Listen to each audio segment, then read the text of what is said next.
नमस्कार, श्री स्वामी समर्थ. तर आता मी माझ्या सासरी आली आहे आणि जेव्हापासून मी माझ्या सासरी आली ना, तेव्हापासून माझं रुटीन थोडंसं चेंज झालं आहे आणि ते माझं रुटीन कसं आहे, ते तुमच्यासोबत मी शेअर करत आहे.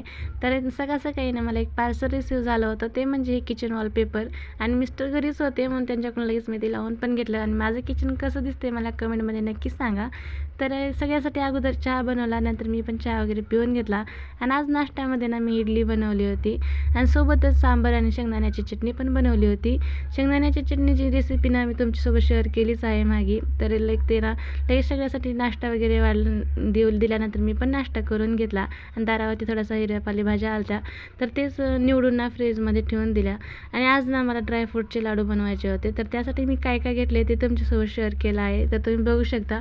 खजूर मी बारीक करून घेतला आहे, कारण मिक्सरच्या भांड्यामध्ये ना मला थोडंसं बारीक करून घेतल्यानंतर तुपामध्ये छान ते परतून घ्यायचं होतं. तर लगेच ना सगळे तुपामध्ये मी छान परतून घेतले आणि मिक्सरच्या भांड्यामध्ये थोडंसं मोठं काढून छान ती लाडू बनवून घेतली.